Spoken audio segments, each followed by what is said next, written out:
It's Positively Muskegon. Andy O'Reilly here with my buddy Mike Sutton, and I have brought Mike in today to talk a little bit about a changing of the guard, if you will. Mike is very active with veterans, Vietnam vet yourself, Mike. Talk a little bit about your service in the years you spent in the Air Force. Okay, I spent 24 and a half years, 4 months, and 27 days, but nobody's counting. No, you're keeping track. No. Well, they figured it down to that for pay purposes. That's what we know. Right. Like I said, I started out going to Alaska, Texas, Vietnam, Texas, Izmir, Turkey, Texas, and Germany. So you've kind of been all over the world through the Air Force. We have. And you did spend some time in Vietnam.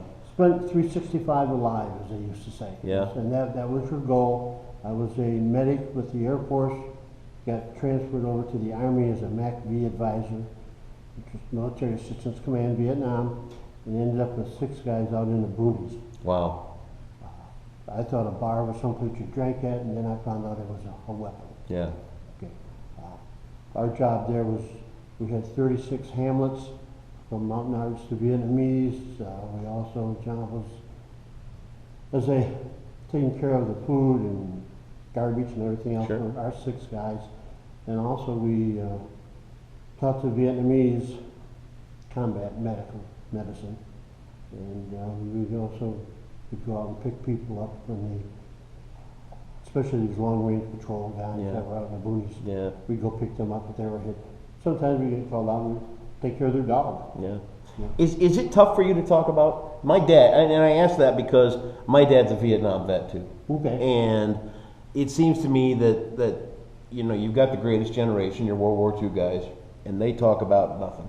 Right. Anything that went on, it's just, that's that. That's what it was, and that's what it was. I had to do what I had to do, that's that. Vietnam, a little younger, there's still a pretty good hint of, I don't want to talk about it with Vietnam guys. Do you feel that way? Well, let me put it this way. If you and I were meeting with just a bunch of other people, we wouldn't be talking about it. Yeah. You get 4 or 5 vets, Vietnam vets together, and they'll talk about all their different experiences, because you can talk to 10 different people, you get 10 different versions of the war, depending on what they did. Right. If you walk in, the conversation would immediately stop. Yeah. Is that how it goes? If you're not a member of the Brotherhood, let's call it that way, okay, and it's a brotherhood of vets, not race or anything else, it stops. Yeah, okay. Fair enough. I understand that. You've remained very active with the VFW, Chapter 31 here in Vietnam Vets, Chapter 31, that's right. You do a lot out at Final Approach. I've seen you down at the Silver Sides, spending some time volunteering and all that kind of stuff. Where does your commitment come to the veterans? I mean, is it an attachment you'll have till the day you die, do you think? Oh, you bet. Yeah? You bet. I've got a t-shirt that says I earned it, I worked for it, and I'll never give it up. I'm a veteran. Yeah. And you know, now, compared to when we came back, it's good to be a veteran. Yeah. It was tough when you came back. I was little. I mean, but did you come back and find the people calling you baby killer and all that kind of stuff? Was it really that way? Even here? It was really that way. Really? I think when I came back, I was still in the Air Force. Okay. So when I went back to the United States, we landed in San Francisco, and they brought us in at night. Really? Not during the day. Just for that reason, but we still had the air cushion and all that, you know. Mm-hmm. And we didn't care. Yeah. We were home. Just glad to be home. Yeah. Yeah. Nobody was shooting at you. That's fine. That's a good thing. Oh. Yeah. Well, with the Vietnam Veterans Chapter 31 here in town, you guys are kind of extending an olive branch because, as you were telling me before we came on, the World War II guys with the VFW and all that, they weren't very welcoming to Vietnam guys at first. Well, there was a lot of, and I don't know the whole story on it. All I know is that when I came, you couldn't join. Yeah. Okay, and I don't know how it changed. A lot of Vietnam vets are in the VFW now because the greatest generation, of course, they're in the late 80s and 90s. Yeah. But it's, you know, it's getting over it. Yeah. Get over it. Yep. You know? So, on our side too. I mean, but then you said that the Vietnam vets too are even, they're starting to get up there in age. I mean, we're looking at, I'm guessing you're ballpark 70? 29. I'm 72, yeah. 72, yeah, right. Okay, so the same age as my dad. And you guys in the Vietnam in the Vietnam veterans are extending an olive branch kind of to the guys from Afghanistan and Iraq and places like that, because you got to find some new blood. Well, it's not so much finding new blood, it's just that they're a part, a combat vet's a combat vet, no matter what war or Yeah. police action, whatever you want to call it. And what we're trying to do is that there are no organizations of Afghanistan veterans or Iraqi veterans. And we're trying just to get them in. One of the sayings in the Vietnam vets is let no veteran be forgotten. Sure. Like we were. And that's what we're trying to do. We want to bring these people in. They have the same problems, PTSD, legal problems, anything. And we use our resources and bring them all in together, and you know, and boy, I think it's easier fighting in Vietnam than when it's in Afghanistan sometimes. Yeah.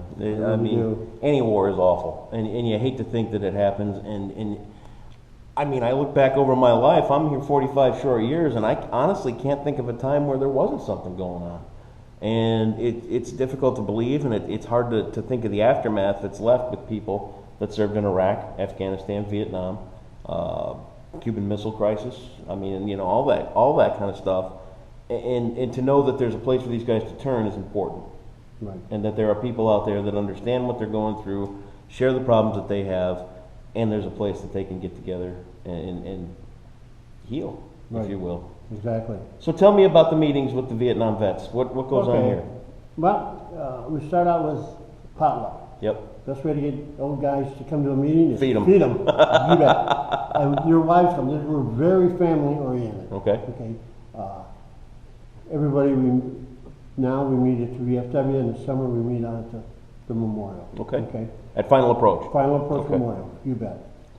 The meetings will start with a potluck, and we just have a regular business meeting, and we do all sorts of things. We've already got information for the parade, Memorial Day for Muskegon, Yep. and Lakeshore. We participate in both of those. Other things will come up in the spring, but it's just like I said, it's very family oriented. We encourage wives or spouses Sure. nowadays, you Yeah. know, because we got a lot of ladies who are combat vets. Sure. And invite the spouses. We have what they call the Associate Vietnam Veterans. And they meet right with us. Okay. Okay, so we're not split out like other organizations. So, like I said, it's very family oriented.